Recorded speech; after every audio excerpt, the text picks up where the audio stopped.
Hai bro, masih sama saya di channel Kodir 212 Sableng ya. Saya kedatangan kamu dari Gegesik. Ini perjalanannya sangat keren nih ceritanya nih. Ini salah satu apa ya namanya ya, teman usaha ya. Kenalin aja biar enak kayak namanya. Monggo kenalin.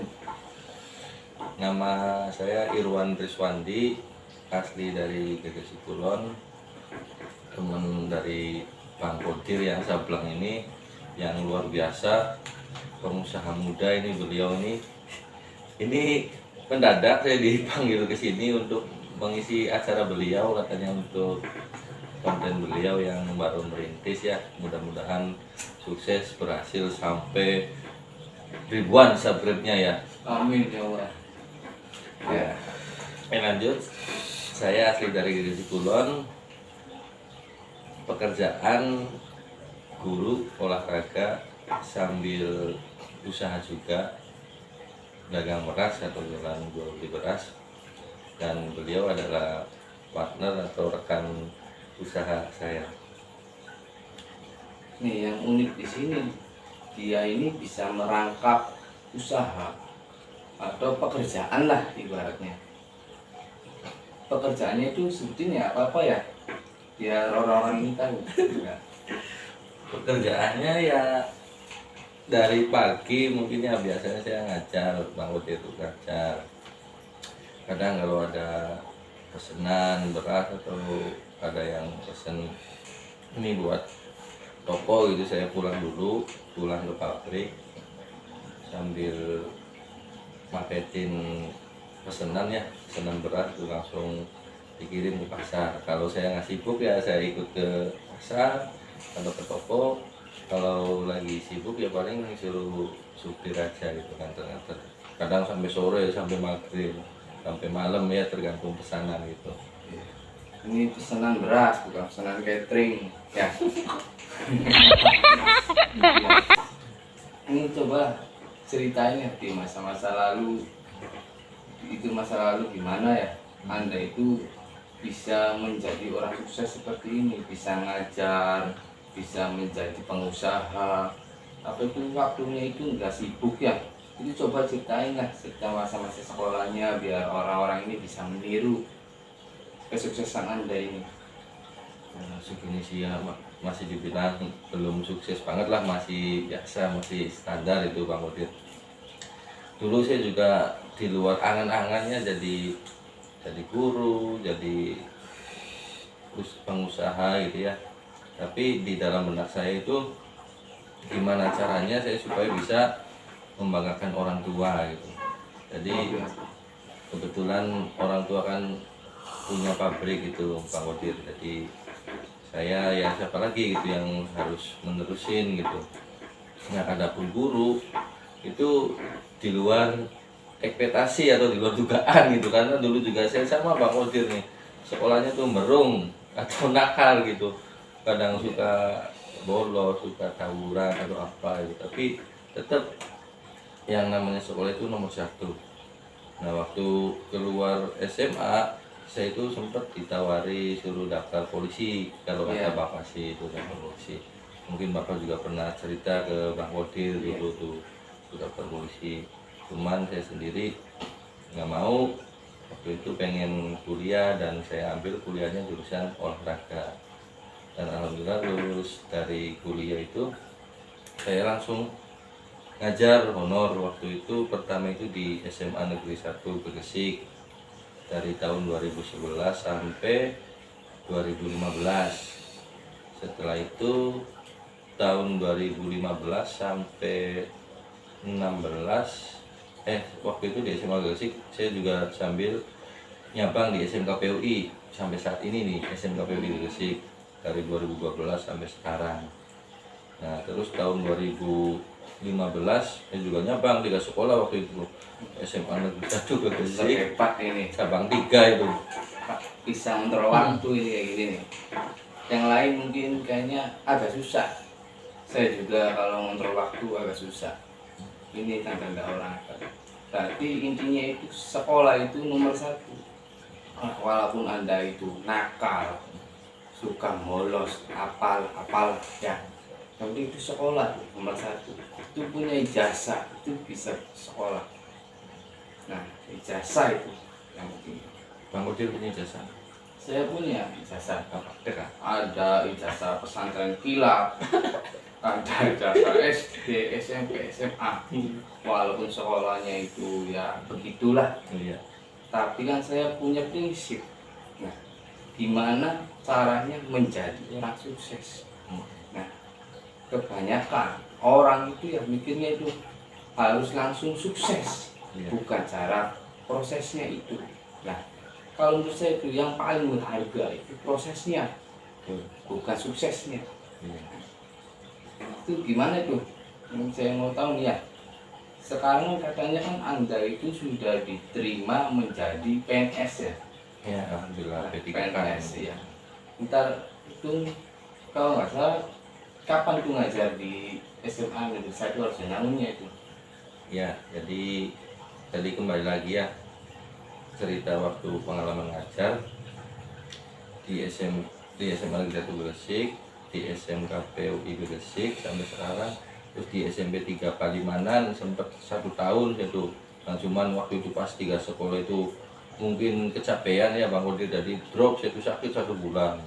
Nah, setelah itu saya mengundurkan diri dari SMP 3 Palimanan. Waktu itu lanjut di SMA Negeri 1 Kaliudi.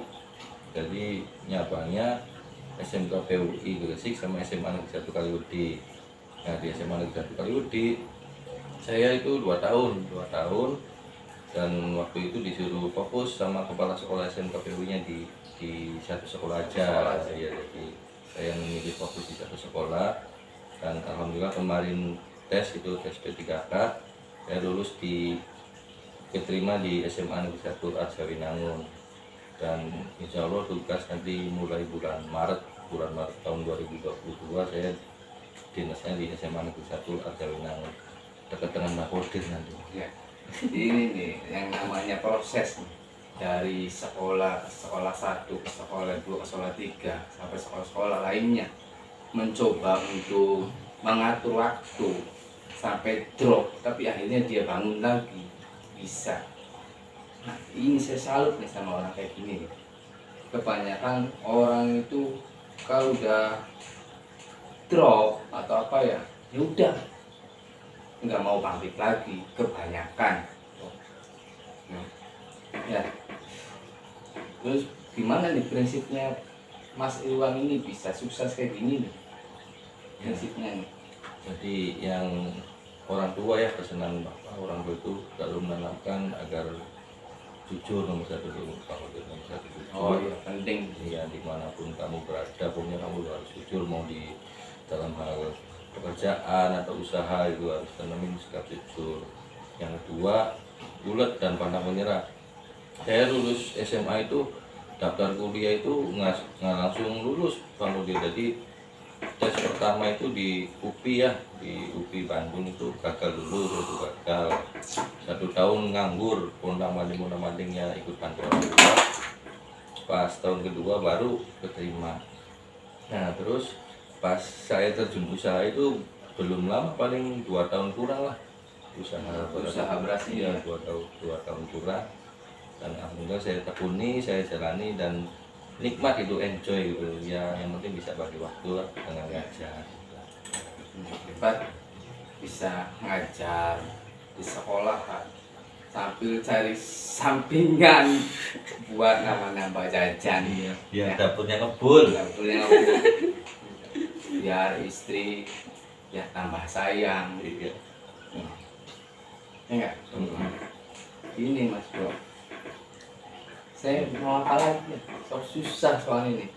Soalnya ini hidupnya itu terlalu apa ya namanya, enak gitu. Udah sukses soalnya, masalah ngatur waktu dia bisa, mengajar sekolahan bisa, sampai berbisnis beras itu juga dia bisa.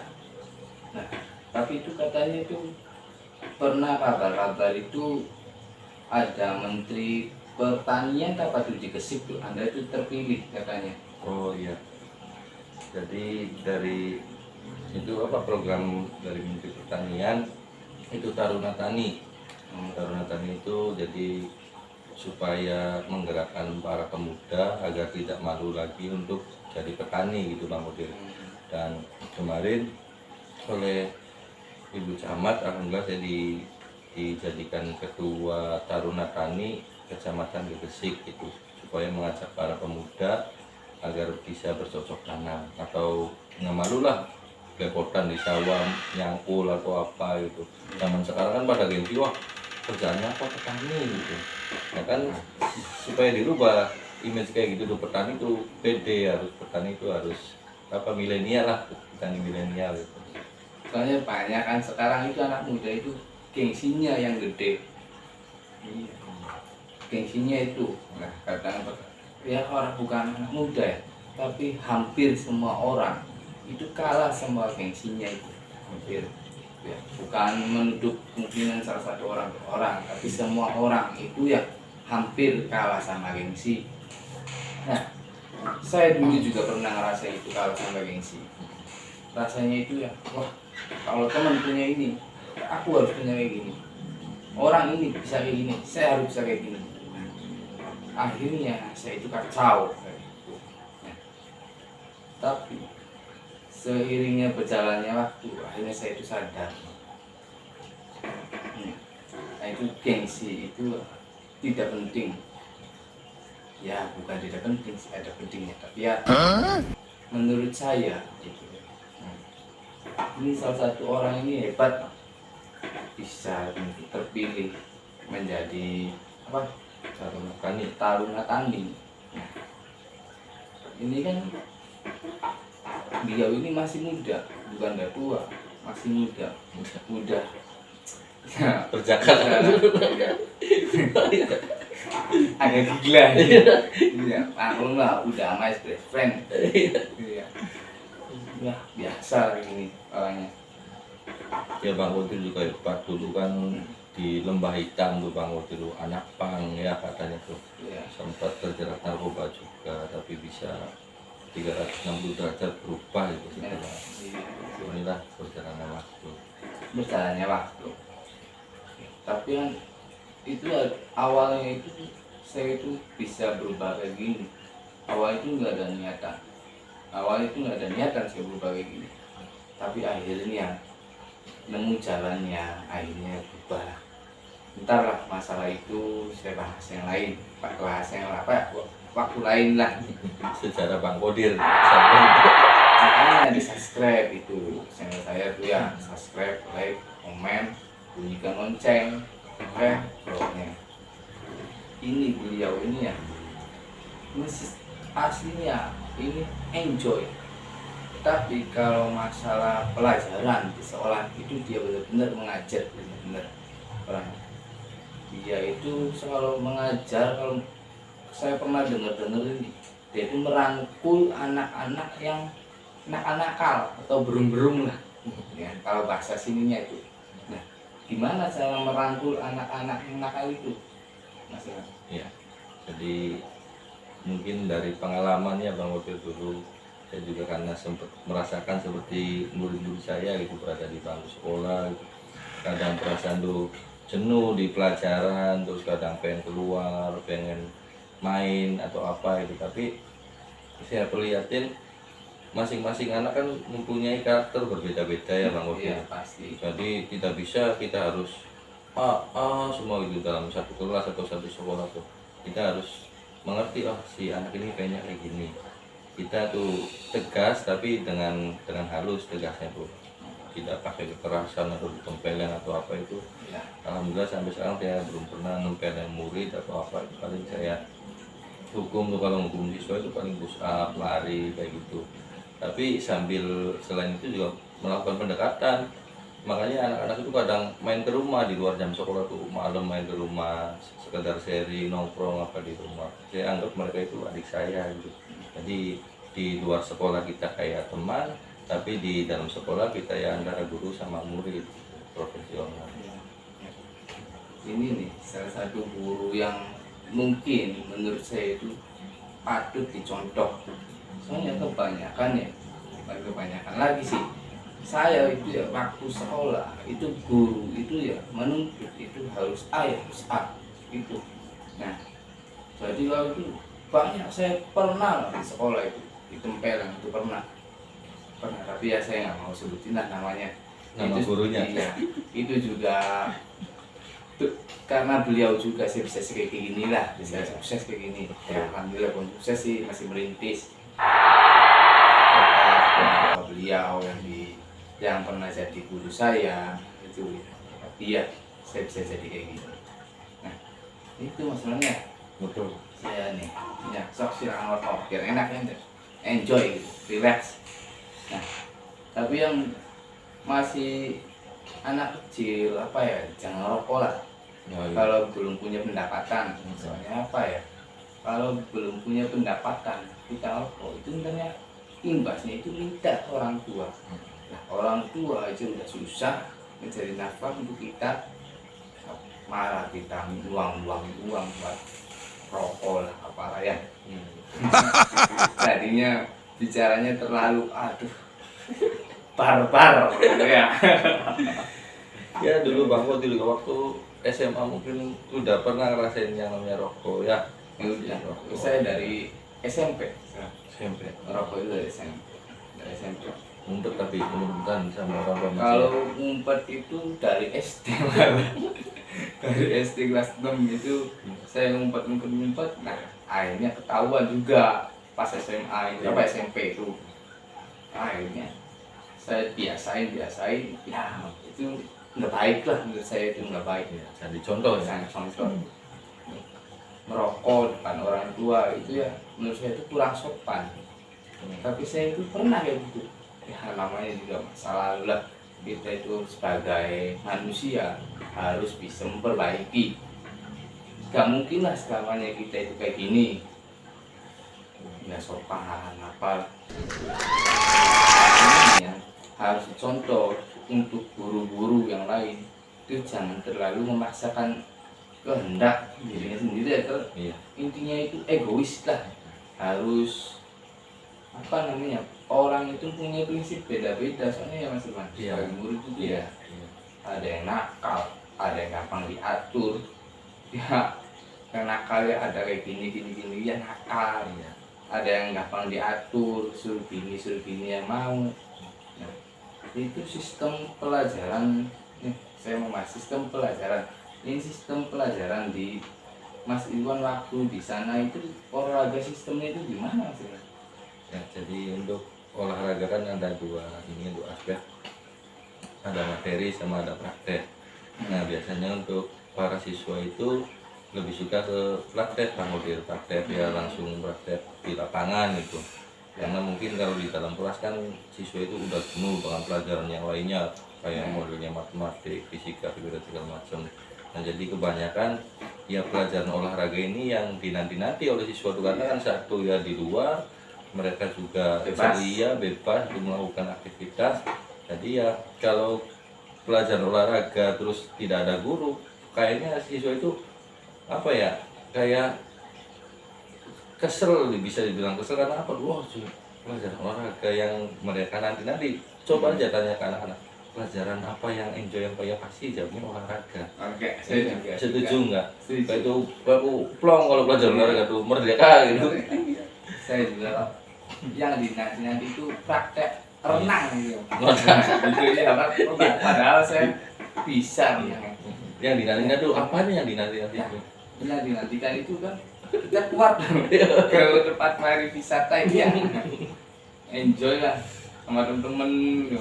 Mainan, ada yang punya pacar ya bawa pacar loh dari kelasnya gitu. Bang Odir punya pacar nggak waktu SMA tuh? Punya ya, Oh iya. tapi ya Jadi bahas. mantan udah ya, itu dinantikan untuk semua murid tuh olahraga itu. Tapi ya enaknya olahraga itu ya buat badan kita sehat Pak. Tapi ya menurut saya itu ya yang sistem diajarkan tuh Mas Irwan itu ya sistem dalam merangkul anak-anak orang yang dalam kutip nakal, pembeler lah, itu bagus sistemnya. Tapi kadang-kadang guru itu ya tidak pernah merasakan waktu dirinya itu nakal, jadinya itu terkadang menekan anak untuk bisa meniru dia. Nah, terkadang itu gitu Mas Iwan, Iya. masalah gitu ya. Iya. Nah, ini pernah juga Mas Iwan itu cerita sama saya, kalau orang yang kebanyakan orang yang sukses itu ya dari ada nakal-nakalnya lah. Soalnya itu dia itu pandai mencari celah ya, Iya, kalau betul. orang nakal itu ya. Iya. Dan kutip orang nakal yang wajar, Mm. bukan yang wajar lah, yang wajar. Itu yang wajar. Ya saya juga lebih suka anak-anak yang agak kritis tuh Bang Odi daripada yang diem gitu, karena kalau anak-anak yang suka kritis, suka bertanya atau apa itu, mereka tuh ibaratnya otak nih terbuka itu, nggak tertutup banyak kutu buku atau apa gitu. Dan biasanya kalau anak yang di akademik nih, di akademik itu dibacanya kurang, biasanya larinya di non akademik kayak di ekstrakurikuler tuh. Iya. Dia lebih mengembangkan bakatnya tuh kayak di eskul olahraga, kesenian, atau kayak paskibra, PMR dan segala macam. Dan sebaliknya kadang anak yang sukanya belajar ya kurang begitu mendalami di non akademiknya atau di ekstrakurikulernya. Jadi intinya sih tidak ada murid atau siswa yang bodoh lah, mereka punya masing-masing punya potensi. Tapi ya tergantung diri kitanya mau apa namanya ya, Mau menekuni. nah mau menekuni atau mau mengembangkan lah, Mengembangkan. mengembangkan bakatnya. Iya. Ini Mas Wan, kalau ini pendapatan saya di luar dari pelajaran ya, Waduh. ini masalah inilah masalah bisnis dia nih, bisnis beras gitu. Ya dulu juga saya juga sama bapaknya juga akrab banget. Saya itu ya, pernah dicotokin.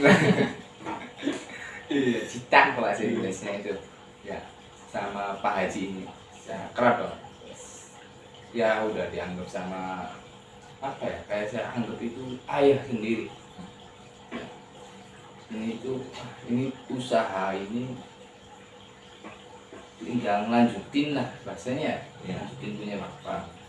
Nah, tapi ya menurut saya sih walaupun dia melanjutkan, tapi dia itu bisa mengatur waktu. Nah itu yang uniknya, yang bagusnya ini. Nah itu pendapatan beras itu apa bisa melampaui gaji guru itu ya Mas? Iya, ya, yang jelas ibaratnya bedanya kalau mungkin kalau dari pendapatan usaha sih kadang naik turun gitu Bang. Cuman ya bisa dibilang besar lebih besar usaha daripada ya Jadi pegawai Iya. guru gitu ya. ya bukan menyampingkan atau menyepelekan, tapi usaha memang lebih besar pendapatannya. Cuman bedanya kalau guru kan enaknya segitu terus, semuanya Ya, segitu pasti, terus, ya. jadi ya pasti segitu. Mau kita hari ini izin atau apa ya pendapatan tetap segitu.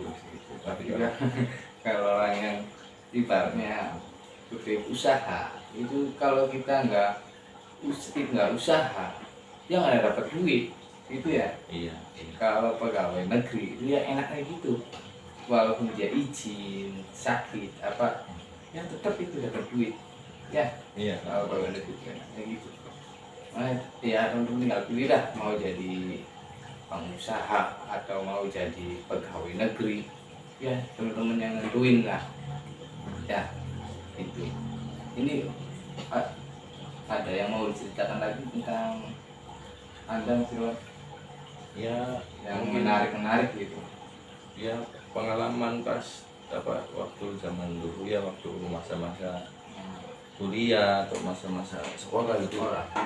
Kadang saya juga mikir anak zaman sekarang kok bedanya sama zaman dulu. Kalau zaman dulu kan kadang untuk orang tua ngasih sangu aja kan kadang kurang ya.